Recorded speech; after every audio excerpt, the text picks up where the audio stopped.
This Iowa Corn 350 powered by ethanol DFS NASCAR Gambling Podcast here on the Sports Gambling Podcast Network is brought to you by Underdog Fantasy. You can win up to 325 times your entry with their new Pick 8. Sign up today with our promo code RACESGPN to claim your special pick and first-time deposit offer up to $250 in bonus cash. UnderdogFantasy.com, promo code RACESGPN. We are also brought to you by Rhythm. Get the best data-driven props and picks from Rhythm. Claim your 7-day free trial today by going to sportsgamblingpodcast.com/rhythm. That's sportsgamblingpodcast.com/RITHMM. Driver, start your engine!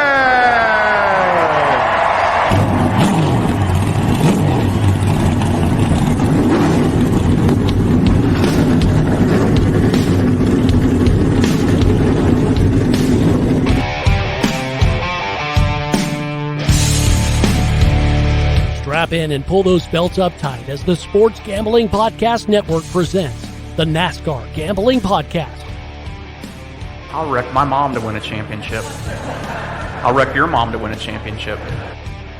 With all the news and the best bets for your NASCAR weekend.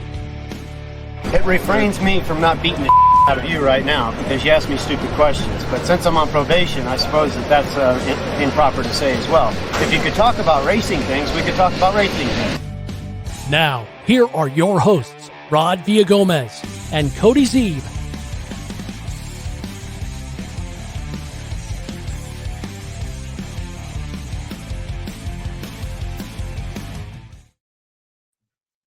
I'd say today is as good a day as any to talk racing things. It is, of course, the NASCAR Gambling Podcast here on the Sports Gambling Podcast Network. He's Cody Zeeb. I'm Rod Villagomez. It's Wednesday. It's the day we're supposed to talk about the Xfinity bets that we like out of this slate. But Cody, it is Wednesday, and there are no odds out for Xfinity other than a couple of top 3 and top 5 odds. What are we doing? Yeah, that's a great question, Rod. I wish I had the answer to that because I don't know. It's here we are. We should be recording Xfinity, and yeah, like you said, there's not much out. Superbook has a couple of matchups, but that's about the extent of it. You know, Bet365 has some top 3s, some top 5s. Caesars taking a fucking nap over there. Generally, they're like the best book about getting stuff out early. They have outrights, so I don't really know what the holdup is and why it's taken so long. Maybe they thought it was IndyCar, and so they wanted to wait until late in the week to post it. Who knows? But good thing Underdog has their stuff out. Underdog's been on their shit lately for the Cup Series, at least.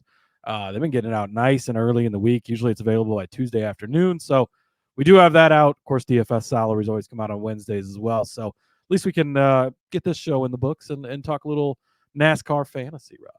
You know what the good thing is about this being our show? Do whatever the hell we want. So that's what we're doing. We're a justifier. Yeah. Here's how it goes. Rod goes, there's not many odds out right now, is there? And I go, nope, let's do DFS. Okay, here we are. We have to run it up through any channels. We don't have to. We just make the decision. I wish I had that kind of control of everything else that I had in my life. Okay, that's no joke, Rod. However, I will apologize once again for no live show. Schedules are very, very tricky right now. And look, to be completely honest with you, over the next couple of weeks, this may be how it is. We may not be able to do a live YouTube show, at least for the next couple of weeks. Like I said, I will be away and doing the show remotely. So whenever we can get a chance to get on, it might not always be able to be live. So bear with us. If you're watching live, if you're listening to the podcast, you don't care because you're listening whenever you listen. Exactly. So we appreciate it. Thanks for all the comments yesterday on the YouTube post after we put it up for the Cup Series picks. So make sure you do that again today. Share with us your favorite plays and all of that. We'd love to see that stuff as well. So it'll be back to normal eventually. So it will be back to normal. Although something that's already up to normal is our college baseball experience. You want to get in on that? We'll join Noah Bieniek on the college baseball experience live streaming each night on YouTube or available to download on all podcast platforms for the daily coverage and the picks for the greatest show on dirt. It's the College World Series until the end of June. Also, We're giving away $16 million in guaranteed prizes for Circa Survivor and Circa Millions. Go sign up right now in Vegas and play from anywhere in the world with footballcontestproxy.com. Promo code SGP to get $50 off. That's footballcontestproxy.com. Promo code SGPN. Speaking of college baseball, Rod, Yes, College sir. World Series right up the road from me up in Omaha, which is pretty cool always. And speaking of dirt, because you mentioned that also, went to the high limits race last night. Got to see Kyle Larson, Casey Kane. Oh man, what a fucking race. First of all, like they'll let you upgrade to a pit pass. I don't know if this is at every track, but I would assume it is because like high limits was running everything. $5 extra on top of your ticket cost, and you can go just roam around the pits, see Kyle Larson down there and Enrico Abreu and all these guys. So that was pretty sweet. Had a lot of fun with that. They've given a lot of fan access, which is wonderful. Great fucking race and like super efficient. So like hot lap started at 6:30 and the night was done and over. 43 entries, by the way. So a nice packed event. You had was it 4 heat races, C main, B main, the pole dash, the A main, all of that stuff in 3 hours. Efficient, quick show. Great racing. Kyle Larson ends up taking home the checkered flag, but he had to work for it. He really did. It took him a little while to get up front, exchanging the lead back and forth. And then Brad Sweet, his brother-in-law, almost ran him down at the end. So a lot of fun. If High Limits is coming to your area, make sure you go see it because it's really, really great time. I can't believe that you could upgrade to a pit pass for only the price of a Wendy's Biggie Bag. Like that to me, that's a hell of a deal right there. That's what I said, Rod. I was like, okay, yeah, I think we'll do that. I mean, and the fact that they didn't up it because Kyle Larson, Casey Kane were in there, that to me, that track is amazing. Yeah, and that's all in the series too, because like I said, like they could just come in and basically rent the facility for the week or whatever, or for the day, the night, I guess. So, yeah, I'm pretty sure that they do that at almost every track, or at least where they're allowed to. So, yeah, great thing they're putting on there, and really promoting the dirt racing and all of that. So, love to see it. You gotta love local short tracks. I so miss being. I miss going. I live close enough to one that I wish I could go, but unfortunately, getting out of this house is that's an issue in and of itself. Yeah, so these crazy schedules make it tough, Rod. These days, this office has been my entire world. So I think something exists out there. I don't know. I can't tell you right now. It's been a while since I've been out these doors. But speaking about these doors, that's where this race is going to be. This weekend, we are in Iowa for the first time for the Cup Series. I mean, obviously, the Xfinity Series has been here for a while. Some of the other NASCAR sanctioned event. But as a Cup Series, there is no track history for any of these drivers on the Iowa Speedway. And we are set for 350 laps around this 0.875 mile paved track for 306.250. Cody, they could not decide whether they wanted this to be a full-on short track or a mile intermediate. So they said, screw it. We're just going a couple of tenths short, and we're going to call it good. Yeah, well, I think that's what kind of makes it great, right? It is a little bit different. 7/8 mile, not really something else that we have. We kind of talked about the track quite a bit yesterday on the Cup Series betting episode, so make sure you go back and listen to that. But basically, it's going to somewhat race like a short flat, we think. It looks like a Richmond, but I think it's going to race more like a Gateway, which we saw 2 weeks ago in the Cup Series, so that's a nice comparison to have. A Phoenix, you can definitely lean into some Richmond. You can lean into some New Hampshire. I realized also, Rod, New Hampshire is next week. So we're basically in 3 short flat tracks in 4 weeks, which might actually kind of work into our favor as we get another week of seeing what these guys do. So, yeah, but it should be, like you said, first time the Cup Series has come here, and it's been sold out for like 3 months. So it's going to be a packed house there in Iowa. Again, these damn schedules that are busy, not going to make it over there, unfortunately, but I am super excited for this race, and it should be a good one. Yeah, 350 laps. That is a lot of potential laps to lead, though. So it will be definitely, obviously, we don't know. We don't know who's going to be. We don't know if there's going to be a guy that goes out and leads more than half of this race. We don't know if the lead's going to pass around like the Canadian Grand Prix. But we don't know. We just don't know. The lead did not pass around, by the way. Well, for an F1 race, that was a lot of lead passing around.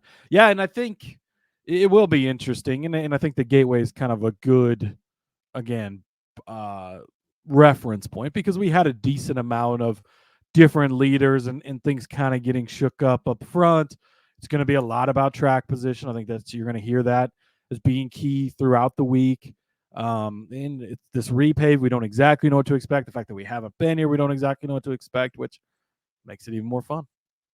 Yes, it does, and it makes it a nightmare to handicap and pick things. But I think we will do exactly. Which also makes it more fun. Indeed. Yeah, that's fun. Your definition of fun and mine is completely different. Yeah, I guess. I'm just saying, like, anytime I sit down and I go, what do I need to do? Like, I don't know. So I just have to make an educated guess, which is what we're going to do, as we always do for our DFS show. We're going to, that's this entire show.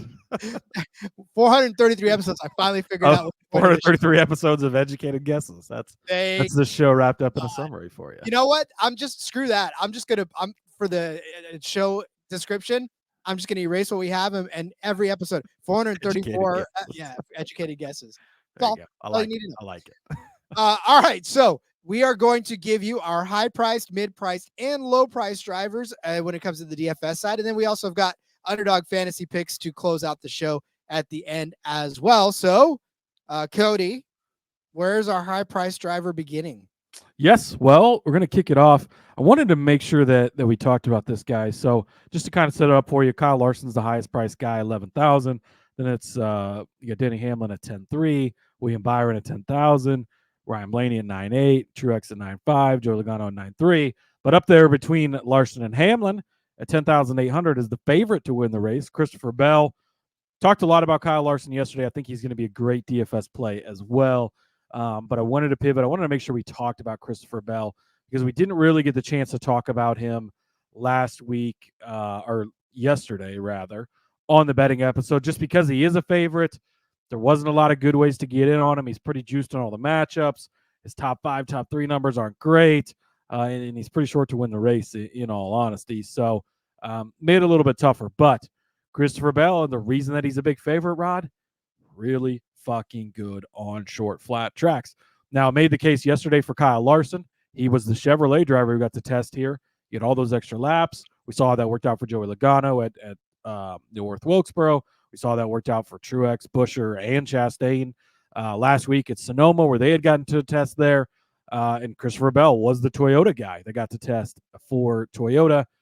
So I think he's going to have that notebook as well. You go back and you look just 2 weeks ago at Gateway, the fastest, best car in the field, 7th place finish after his motor blows going for the lead. Still was able to nurse it home to a 7th place finish and save the fantasy day, but led 80 laps, 74 fastest laps, 87.3 points. That's what you can expect to get from Christopher Bell on this type of track. And really, if you go back over the last couple of weeks, 41 points last week wasn't bad for being a road course where you're going to get lower scores anyways. But the Coke 600 or the Coke 374.5, as we know it as, 83 points that day, where he ends up getting the win, obviously, late in the race. Led 90 laps, though, as well. So he's been running solid. The other notable things, well, 2 notable things, really. If you go back to Richmond, Rod, 79.5 points. Started 29th, so he didn't even start good on the day. Richmond's not a track where there's a lot of passing. So, again, that's not probably going to matter too much. He finds his way up into 6th place, 36 fastest laps in the process, led 9 laps there. And then you go back to earlier on in the season at Phoenix, 93.8 points, starts 13th, wins the race, leads 50 laps, fastest lap for 54 fastest laps. And if you want to, so that's 3 for 3, being really fucking good on all 3 comparison tracks. If you want to toss in the All-Star race, Rod, doesn't necessarily get the fantasy points you were looking for, but at one point was challenging for the lead before he kind of slipped up and ended up falling all the way to the back because he was fast there as well. We know how good he is in New Hampshire in the past. Like Christopher Bell and Joe Gibbs Racing in general, really good on the short, flat tracks. I expect Christopher Bell to be good this week. There's some tough decisions to make at the top of the board because you have Larson at 11,000. You have Bell at 10.8. You got the guy you're going to talk about as well, which is going to be another good one. Guys like Truex up here, like there's a lot of big hitters here, but I think Christopher Bell is one that we need to highlight since we didn't get a chance to talk about him yesterday on the betting episode. Wanted to bring him up today. really, really fucking good on short flat tracks. That's how Iowa should race. Plus, you add in the fact that, he had the test here. And one other thing to note, Rod, they are getting 50 minutes of practice. So pay attention, because we're probably going to learn a lot. A lot of weeks practice, split into groups. The sun's out for one group. It's cloudy in the other one. You only run 10, 15 laps. Like 50 minutes, though, is definitely a big step up. It's not what we used to get, but definitely pay attention to those as well. But I think Christopher Bell is going to be one of the quicker guys throughout the practice. And I think at 10,800, he's expensive. But as you've seen at all the other short flats we've had, he's paid off for you when it comes to DFS. And again, so we talked yesterday too about the fact that we didn't bring him up, and it was weird because of all of everything you just said. It's just weird that we didn't bring him up and that we didn't talk about it. But I think it was because this is what the difference is between the DFS episode and the betting episode, right? The betting episode, we couldn't find numbers that we like to get in on him, but the DFS episode, you would be silly to leave him out of some of your lineups. So that's why I'm glad you brought him up, because he needed to be brought up. He needed to be and that's, I think we've mentioned it probably enough, but another good reminder of the fact that just because you don't talk about someone when it comes to betting doesn't mean they're not going to have a good day, or you shouldn't play them in your, and there's all sorts of fantasy games. It's not just DraftKings or even Underdog. Like people have all just types of different games that they're in. I'm in like a lot of different games, Rod. So, but Christopher Bell is definitely a guy you're going to need to highlight for your fantasy this week, because he should be really fucking good this weekend. And he will be. I guarantee you that he will be. So, all right, I'll get to my high price driver, but I want to tell you first about Underdog Fantasy formally before we start launching into all of our favorite plays, because guess what? We have got 6 for you to close out the show. Underdog Fantasy plays. They are some of our favorite ways to get involved. And now Pick 8 is live for the NBA Finals. You can create entries with up to 8 picks, and Underdog's going to automatically double flex entries, so you can miss up to 2 picks. Man, I'm telling you, this is clutch, and still win your entry. With more picks to make and more extra ways to win, the excitement is higher than ever. And the best part, you can win up to 325 times your original amount. You can now use specials and boost on all flexed entries. Can't wait to make ours. We're going to give you all of our favorite picks at the end of the show, so hang tight. Don't miss your chance to try this out before it is gone. Sign up with our promo code RACESGPN. You're going to claim that special pick and that first-time deposit offer up to $250 in bonus cash. That's UnderdogFantasy.com. Promo code RACESGPN. My high-price driver is one Dennis Hamlin. He's not a junior, but I don't know why, but Dennis Hamlin leads me to say junior. Is he? I can't remember. I feel like maybe he is. I know his name's James Dennis Allen Hamlin, but there you go. Well, that's fine. I can't remember if I think he's, I don't know. Maybe his dad calls him junior, but he's not. I don't know. Never mind. Anyways, moving on. Anyways, Dennis Hamlin, $10,300 for young Denny Hamlin. I did this on the betting episode because I absolutely forgot that I laddered him all the way up to a win, which is because in my head, I'm like everybody else. You think Denny Hamlin, you're like, oh man, but he's had some bad finishes and I don't know how consistent he's going to be, but Jesus Christ. I mean, when you look at some of the stuff that he's done this season, right? He's got the 3 wins on the year. He had a stretch there where he had 5 straight top 5 finishes, not top 10 finishes, top 5 finishes, right? 1 at Dover, 5th at Kansas, 4th at Darlington, 5th at Charlotte, 2nd at Gateway. He may have done better if he hadn't blown an engine in Sonoma and had another somewhere quality finish, right?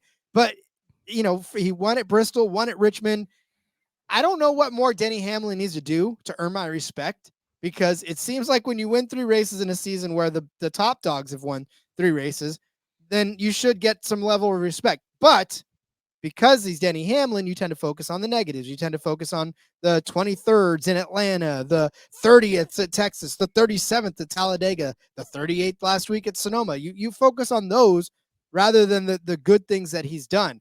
And Denny Hamlin, our friends at iFantasy Race compile these heat rankings and these charts that are meant to convey speed, not always finishes, but speed, right?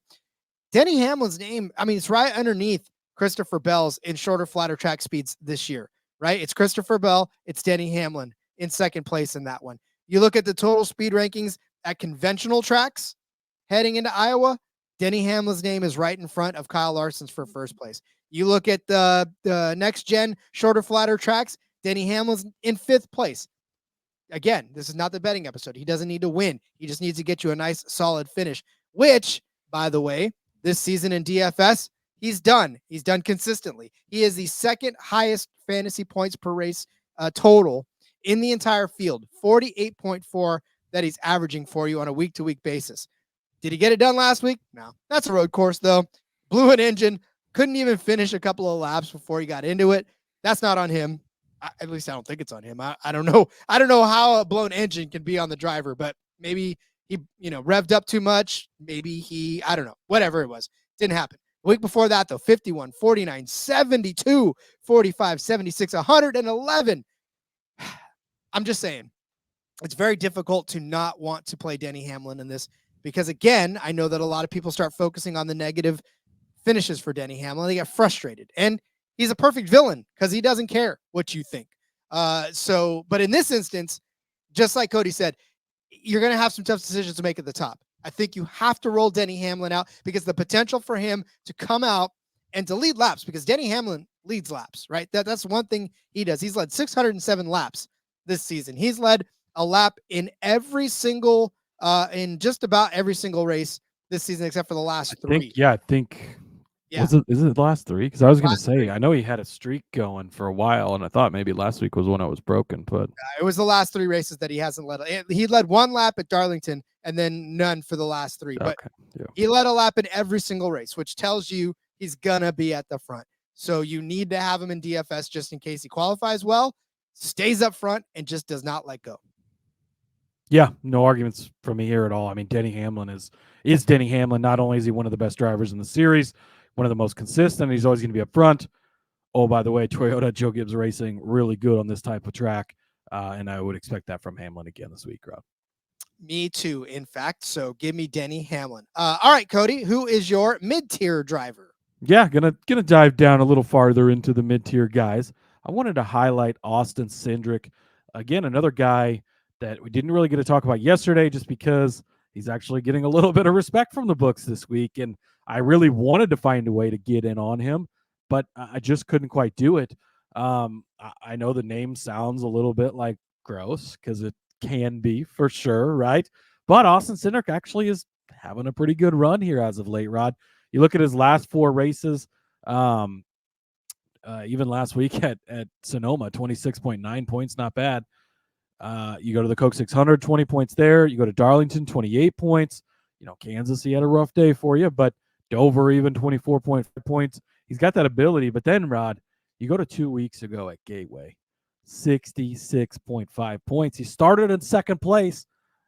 I'm sure very few people played him, but he ends up winning the race, leads 53 laps, 16 fastest laps, 66.5 points for you at a $6,200 salary that week. They bumped him up for sure because, again, he's getting respect here as well.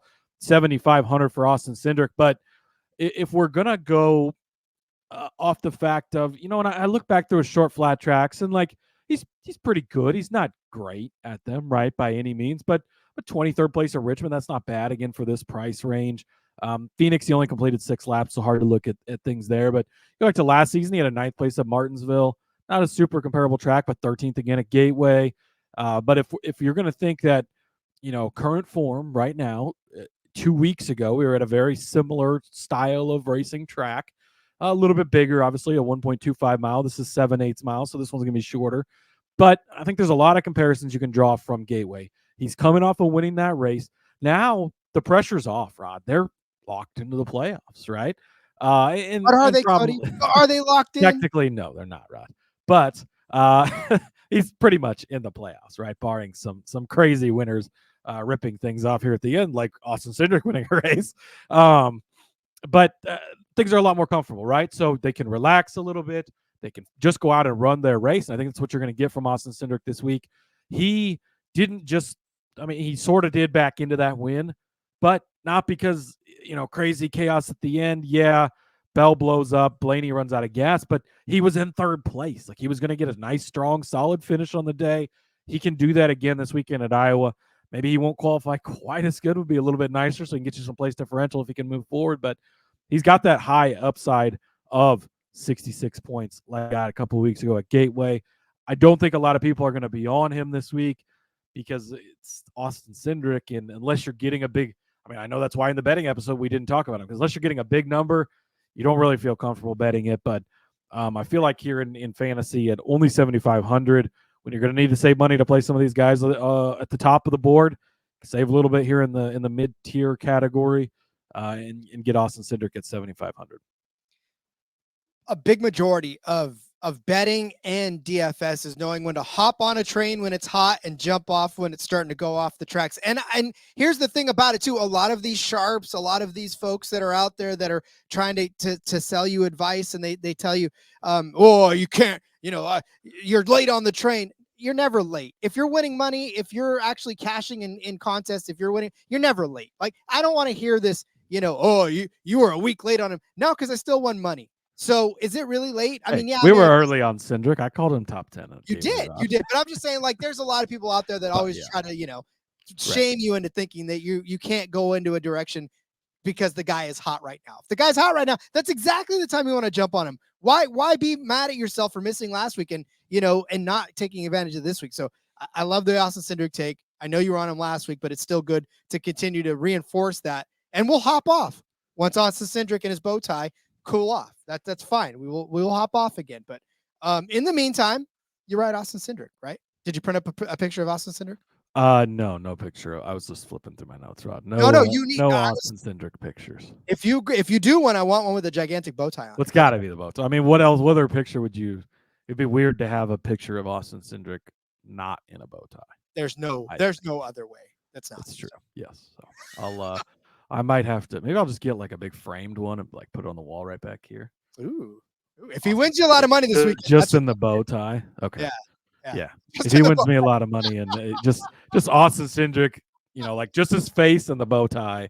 You got to get like a big, like what's bigger than an 8x10? I don't know. Like a big. Well, I'm thinking, what is this? A Chippendales? Is this a Chippendales situation where Austin? I mean, he's gonna have a shirt on, Rod. Jesus, I just meant with the bow tie. Hey, but is he? Maybe it's just a bow tie. I don't know. I haven't got that far yet. All right, let's get out of this.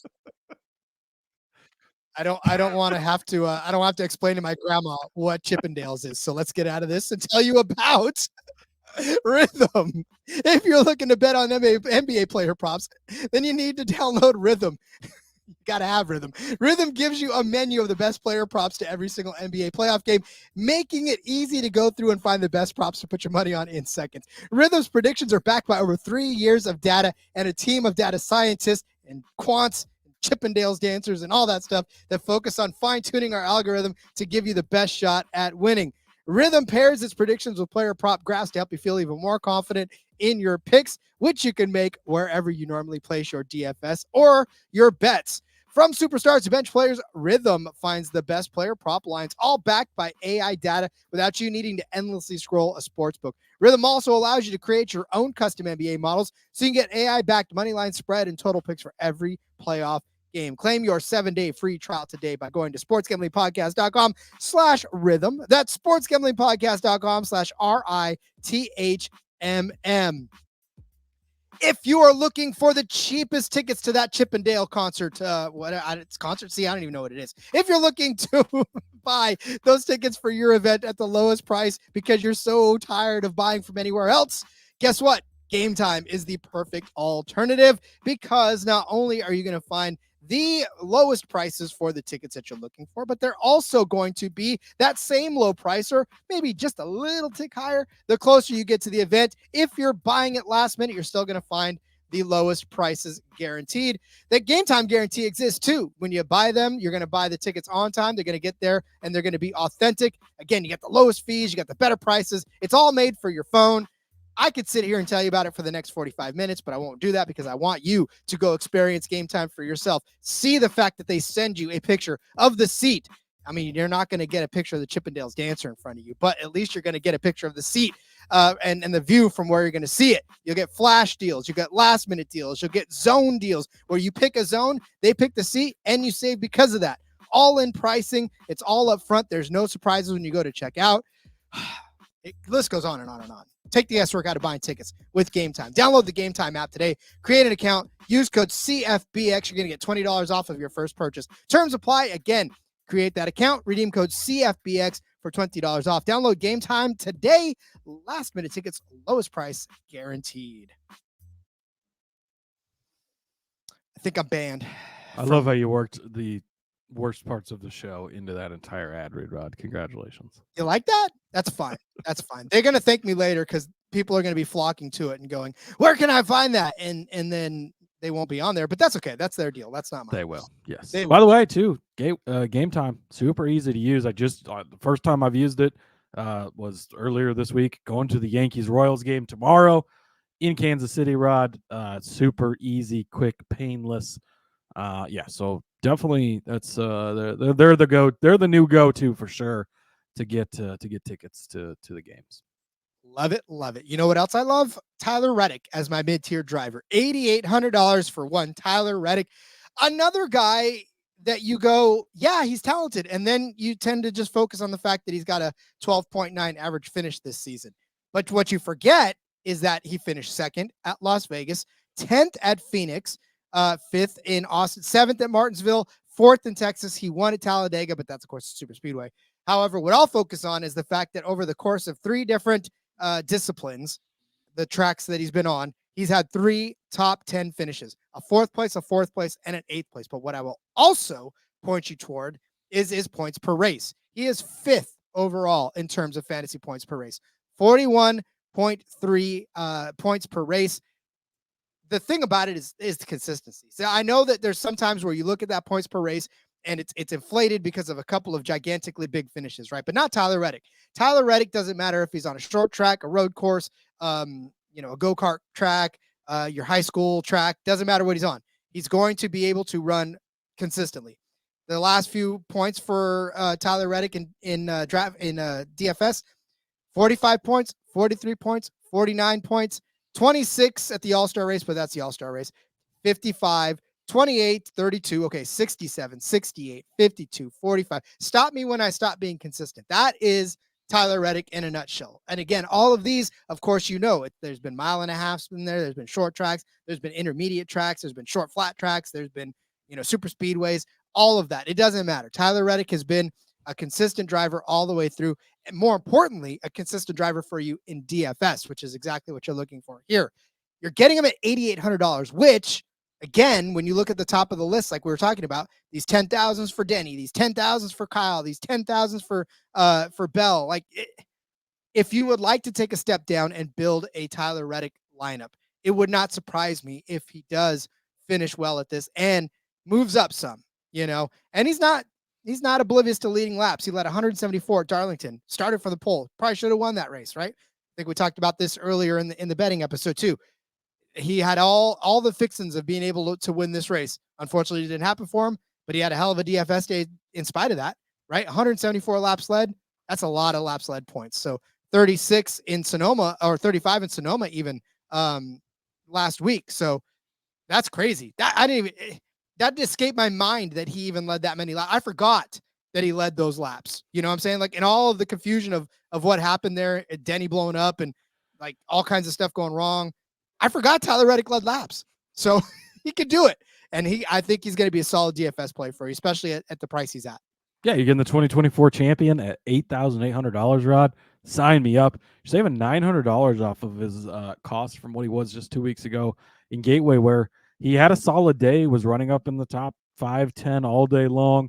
Didn't necessarily get up there and lead any laps, which, hurt him a little, but still 43.4 points. Not a bad day.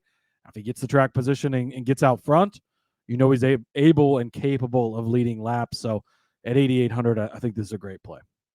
Beautiful stuff. All right, let's save them some money and give them some low price drivers so they can fill out their underdog slate or their DraftKings slate. And so they can get to their underdog picks. See, right? Yes, there you go. yes, please do. I'm ready. Give me Carson Hocevar, Rod. 6,600. His price did increase a little bit from Gateway a couple of weeks ago, but for good reason.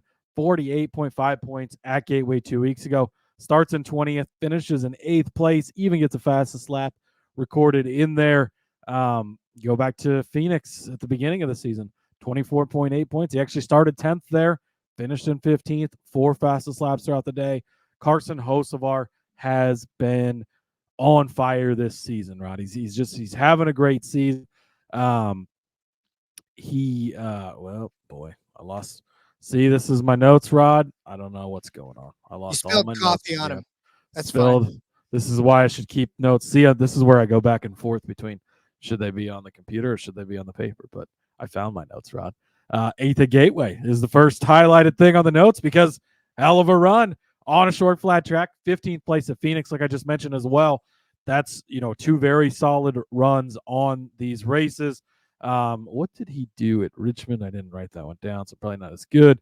17th place, 27th place finish rather for him at Richmond. So 14.8 points, a little less consistent there, but things are going to happen.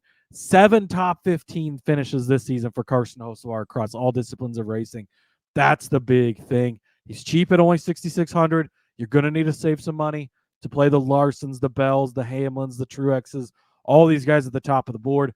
Carson Hocevar has the upside to get you good, strong finishes. Seems like every single week, wow, look how good of a run Carson Hocevar's having. Look at Carson Hocevar hanging around up here. 8th place just 2 weeks ago at a very similar style of track. 15th earlier this season at Phoenix. Love it for Carson Hocevar. Again, you go back to last season where he was running in the 7 car, filling in for Corey LaJoie, kind of from what it sounds like, the day he earned his job, how good he was running that day at Gateway. Blows the brake rotor, ends up finishing last. The result was not indicative of his run, but great day by him there. This seems to be a style that suits him really well. So yeah, give me Carson Hocevar, 6,600. Well, I mean, you took the guy I was going to take. Carson Hocevar is one of those guys where, especially in DFS, I mean, betting wise, I know you made a case. I know I probably made a case at 1.2.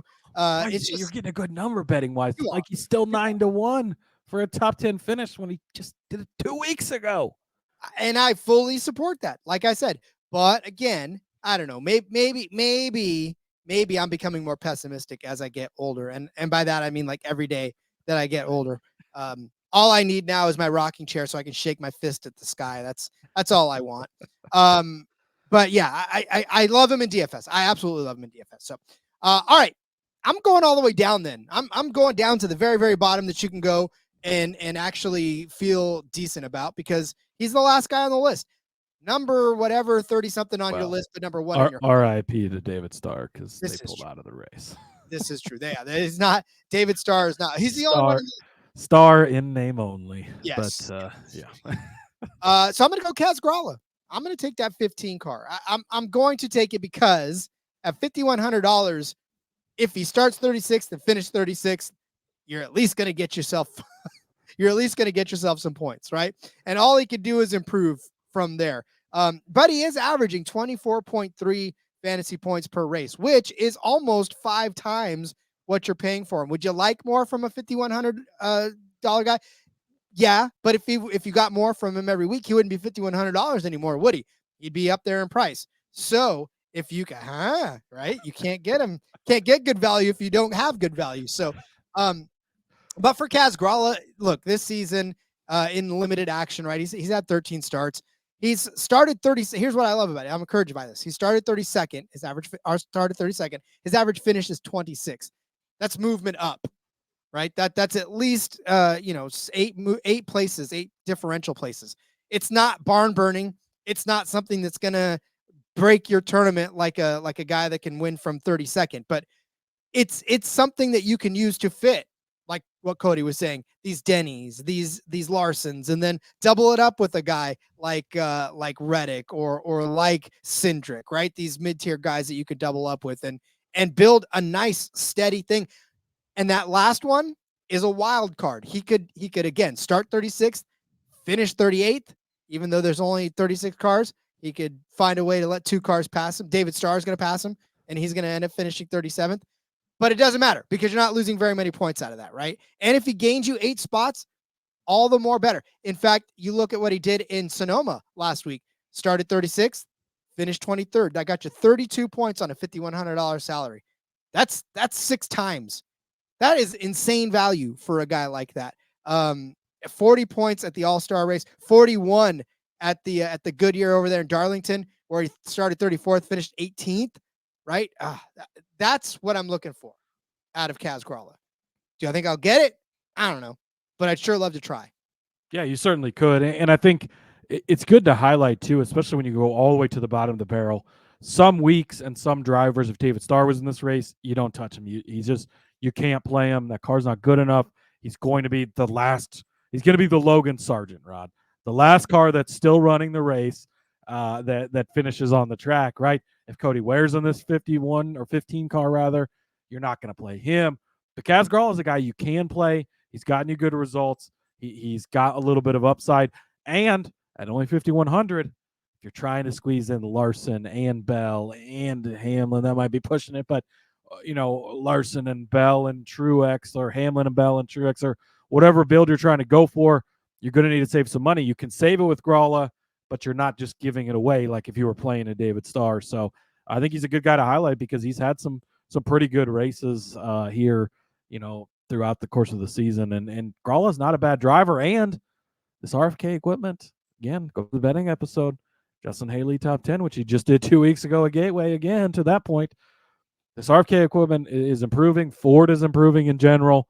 So yeah, I like the play. And we don't put these together literally, I think, like 5 minutes before the show started. We actually filled out our picks in the thing. So you got $900 still. So nice balanced lineup that we gave out here. Obviously, we don't have all the details right now, but you could play all these guys and even have a little bit of wiggle room. So good building blocks when it comes to building for Sunday, Rod. I love it. That's pretty. And you get Denny and $900. You could even bump up to a Kyle Larson. That'd be good if you really wanted that too. All right. Well then, get out your pen and paper. We're going to go over these DFS plays for this Iowa Corn 350 powered by ethanol. Cody started you out with Christopher Bell, $10,800. I said old Denny Hamlin at $10,300. Cody gave you Austin Cindric at $7,500. I said Tyler Reddick at $8,800. Cody gave you Carson Hocevar at $6,600. And I gave you Kaz Grala at $5,100. Now is our favorite time of the show, where we head to our underdog fantasy picks for this race. It's simple. All you got to do, they give you a finishing position, a projected finishing position for each driver. You just say whether that's going to finish higher than or lower than that projected finishing position. As in, if we give you a 5.5, that means higher than is better than 5.5. Better than 5.5, and then worse than 5.5. Pretty simple right there. So I love that they cleaned up the language for us. That makes it easier for guys like me to grasp the concept. So we're going to give you 3 each of our favorite plays, and hopefully you can use all 6 now, plus a couple more in that stacking 8 of them. So that's going to be great for you as well. Yeah, and make sure you watch in the lobby over there on Underdog. Like when I was sharing my big winning lineup from this past weekend, people are like, you got Kyrie Irving at over or at higher than half a point. Like, yeah, they give stuff out like that all the time where it's, a very obvious statistic that's going to hit if the guy just plays the game and doesn't go out in 4 plays like Aaron Rodgers. But that's going to hit, right? And so it's almost like a free square that helps add to your multiplier. And then that was the one that helped out for me last week. So, yeah, absolutely love this game. It is so much fun. Again, you're not competing against a bunch of other people. It's just you versus that. If you're not an underdog, if you've been thinking about it or, oh, it sounds intriguing, what are you waiting for? Get in on the action. You're going to love it. And again, cross sports, NBA Finals, lacrosse, whatever the hell you want to play, you can get it in over there, Rod. And as well as Xfinity Series, and trucks when they're around, F1 when they're racing, all of that stuff. So, all right, Rod, first up for me, Kyle fucking Larson, better than 6.5. I watched this guy yesterday rip it up on the dirt track in Eagle, Nebraska. He's going to do the same thing this weekend, Rod. Just go back and listen to everything I said about him yesterday on the betting episode. I think that Kyle Larson is the guy to beat this weekend. Sorry, Christopher Bell. I know that Hendrick and Chevy in general have struggled a little bit more at these types of tracks, but Larson is kind of that outlier a little bit anyways. If you go back to that iFantasy chart where they have the average finish for short flat tracks, Larson is the leader there at 6.8. You go back to Gateway just 2 weeks ago, finished in 10th place, yes, but was running much faster and better than that. Got in that tussle with with Kyle Busch. You thought maybe his race was over, but boom, fights right back to the field, at a track that was very tough to pass. Still gets all the way back up to 10th place, has a solid day. On top of all of that, Rod, he was the Chevrolet driver who tested here. Best driver in the world, probably arguably the best crew chief in the world right now. You sent them there and gave them, Joey Logano got 800 laps at North Wilkesboro of extra on top of tire testing, time to figure shit out. I'm going to say somewhere between 500 and 1,000 laps for Kyle Larson and Cliff Daniels to figure shit out. Remember the ass whooping that Kyle Larson put on everyone at North Wilkesboro 2 seasons ago in the All-Star race, Rod? That could very easily be what this weekend looks like. 6.5?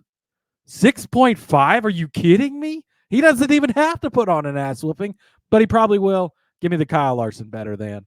I don't know that I've ever loved Larson on a single week more than I do this weekend at Iowa, Rod. I think that this is going to be the Kyle Larson show. Plus, he's already in the groove this weekend, wins at Eagle Raceway here on Tuesday night. Then they're going to be racing twice at Knoxville this weekend. While he's over there, it's a short drive away. Going to be wheeling the sprint car there, going over. He's in the groove, coming off of a win last week. Talk about momentum. He's back to the points lead. He got the waiver, all this stuff. Like, everything is going right in Larson world right now. I think that continues this weekend. I think 6.5 is an absolute steal for Kyle Larson. I don't envision a world in which Larson doesn't go out there and just kick everyone's ass. I mean, he's on a hot streak, like you said. It's just when guys like that get on a roll, you got to watch out. I mean, you can't turn him loose like that. And like always, the one thing, right, is he does sometimes go too hard and it costs him, but I'm not worried about that. I think he's going to be so good this weekend that he's going to be there and be in the mix at the end. I concur. Somebody I don't think is going to be in the mix at the end. Again, I already pissed off Gibbs Mafia. Wow. You're really just trying to get this whole entire Gibbs fan base to stop listening to us, Rod. I apologize. Chris, Erica, all of our loyal Gibbs listeners. I still love you guys. I cannot believe Rod is doing this to you. So I just want to personally apologize. But listen, they know that we will go right back on him as soon as he's getting better. And look, I'm not completely dumping on him, but they've got his finishing position set at 9.5.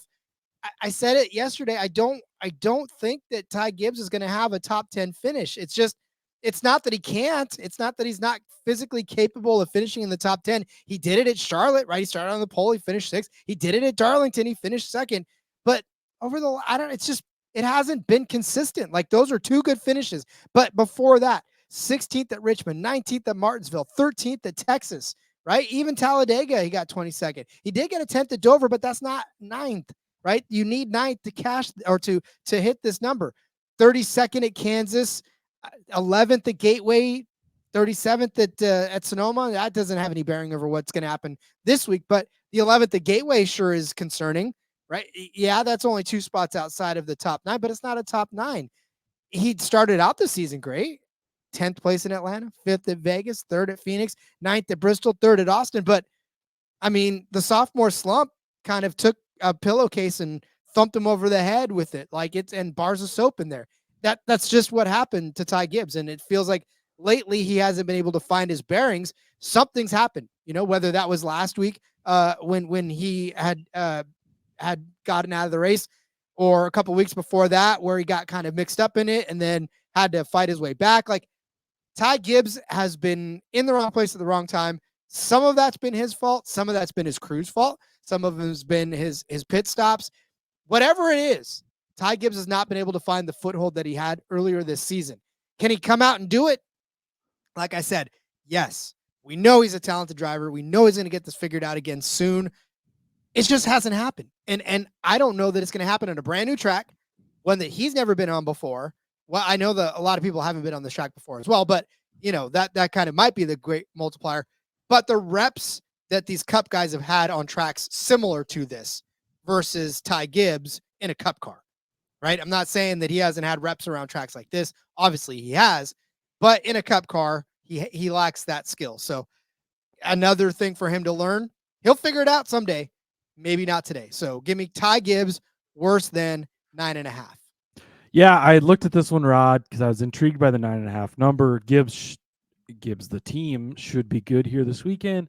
You look at Gateway, 11th place. You look at Richmond, 16th place, but then you look at Phoenix and he finished third. And it's like, I was torn on which way to go, so I stayed away from it. I will never endorse Ty Gibbs slander, so I can't say that I agree with you, but I won't be touching this one myself, Rod. You just want to get me in trouble. That's all. Go ahead. Forward your hate mail to NASCAR Gambling Podcast at don'tcomeatmebro.com. The rankings have shifted in the Ty Gibbs fan club, and I'm back on top. So that's what's most important, Rod. Well, someone else that we didn't really talk about yesterday on the betting episode, but I would like to find a way to be in on this weekend, Rod. That's right. Give me Joseph Logano better than 8.5. Rod, the hardest driver in the garage to predict. I still stand by that. But a few things that I have learned about Joey Logano. He looks very nice with a full head of hair. No, that's not relevant. Sorry. A few things I've learned about. Hey, maybe the hair will help him. I don't know. Although I think he's actually been worse since he got the hair.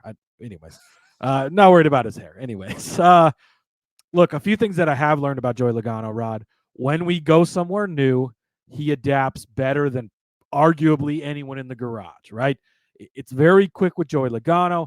You look at the first time we go here, the first time we go there, the first time we do this, the first time in the car. He wins everything that's new or is at least really good in them. I don't know that he's going to win this weekend at Iowa. I'm not saying he's not going to, because we know how good he is at winning at things that are new. And we might look back and be like, well, yeah, of course, again, this was a numbers thing. We've been talking about it all year. Like, this is the week Joey Logano is going to get his win. This is the week you bet on him. And then he comes out and he's 10-1. And you're like, well, how do you bet on him at that number? But this is not betting on him, Rod. He just needs to finish better than 8.5. So not only is he good at new things, but he's also pretty good at short, flat tracks. If you go back to that iFantasy Racing chart, 9.6 average finish. He's actually third on the list. It's Kyle Larson, Denny Hamlin, and then Joey Logano. So he has really good finishes at short flats. You go back to Gateway just 2 weeks ago, 5th place finish. Go back to North Wilkesboro a couple of weeks ago. Again, sort of a similar track comparison-wise. Not a full race, so hard to take everything out of there, but kicked everyone's ass at North Wilkesboro. This one should be similar. 50 minutes of practice. A guy like Joey Logano is going to benefit massively from that because he's been around so long back in the day when we had the long practices and multiple days of practice and what to change on the car and everything. So Joey Logano good on new things. Joey Logano good on short flats. You put those two things together, I think he'll finish better than 8.5. Give me, you don't hear me say this very often, Rod, but give me Joey Logano this weekend. Yeah, and you don't have to say much more than Joey Logano, new track, lock him in, because we didn't bring him up last week, and it is kind of or yesterday. What is time, Cody? What is time? Yeah, you don't hear. It feels like last week, Rod. It feels like last week for sure. But yeah, I mean, you didn't hear us bring it up because the number just wasn't right. So I'm glad we worked him in the DFS, because I still would. I guess if you really want to kind of put something on, his number wasn't for a top 10 wasn't that good. I don't think so. I don't know. I stayed away from it. Yeah, I mean, top 5, top 3, but those are just, I don't know. None of the betting numbers were right because I really wanted to bet on them but then you get over to the fantasy side of things. The underdog gives you 8.5. That is where I feel comfortable. Like, all he has to do is finish inside the top 8. Okay, and then if he wins the race, well, I'm going to be happy because he hit my underdog. So, yeah, I like it. Beautiful stuff. Apparently, someone pissed in my cornflakes this morning because I must be in a very bad mood because I picked the worse than, and you know me, like, I'm super ray of sunshine guy, and here I am picking 2 worse thans in a row. Sorry, world. I'm sorry I can't be your sunshine all the time, but I saw this finishing position and I couldn't take the better than in this. That's Ross Chastain. 10.5 is his finishing position projected then. I'm going to take the worst then. And I understand. I get it. Ross Chastain finished 5th at Sonoma, but that's a road course and you expect him to do well in that situation because Trackhouse, narrative, street, whatever.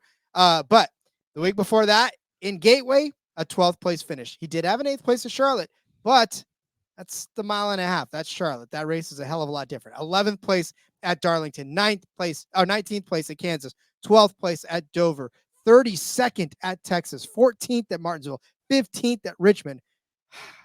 6th place at Phoenix. Okay, but earlier in the season, he actually wasn't struggling as much as he's starting to struggle right now. You also look at what he's done last year on these intermediate tracks at about a mile distance, right? New Hampshire last year, 23rd, Gateway 22nd.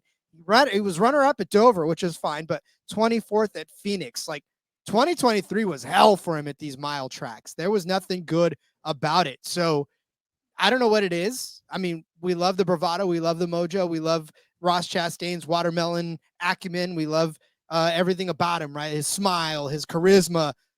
But unfortunately, on these mile tracks over the last couple of seasons, it has not been necessarily all that great for him in top 10 finishes wise. I mean, 12th place finishes are still nothing to sneeze at, but they're not top 10 finishes. And that's what you need to be able to hit this projected finishing position.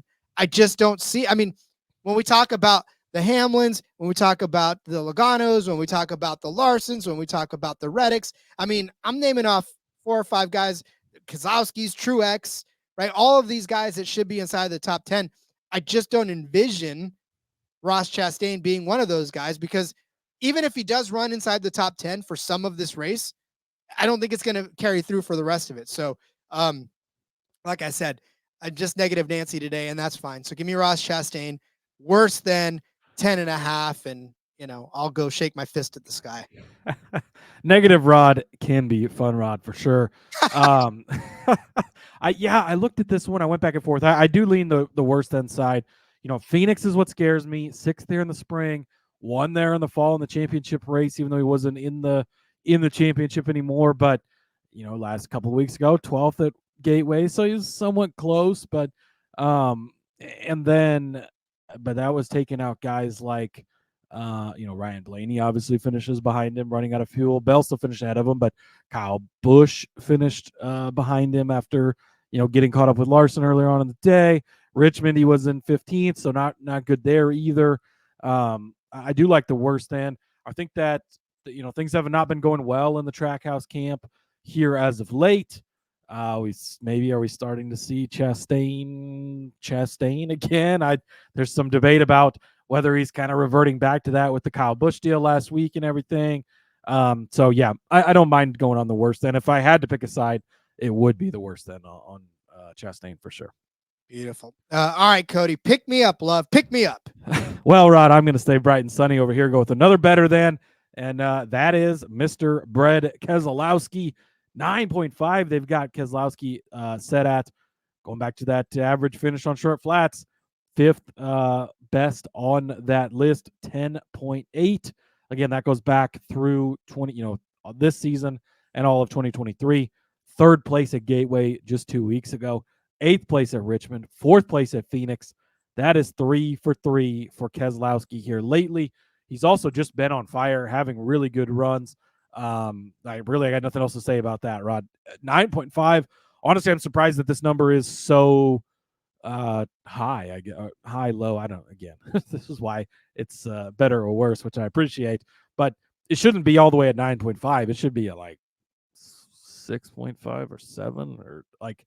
Yeah, I think Keselowski is easily going to finish better than 9.5. So, love the Keselowski angle. Oh, was he the one? Who was the? Yeah, he was the guy who tested here for Ford too. So, we talked about Larson, we talked about Bell. The Ford driver who tested here was Keselowski. I don't know if Joey Logano did with the information he got, but Keselowski also a pretty good veteran of the sport. Matt McCall's a good crew chief. RFK's clicking. Ford is clicking. Like, again, all good things to chalk up for Keselowski. 3 for 3 on the comp tracks. North Wilkesboro a little bit concerning because he started good, fell out of that race quickly and didn't finish well. But again, short race, hard to tell and all that. But I do love Keselowski better than 9.5 this week.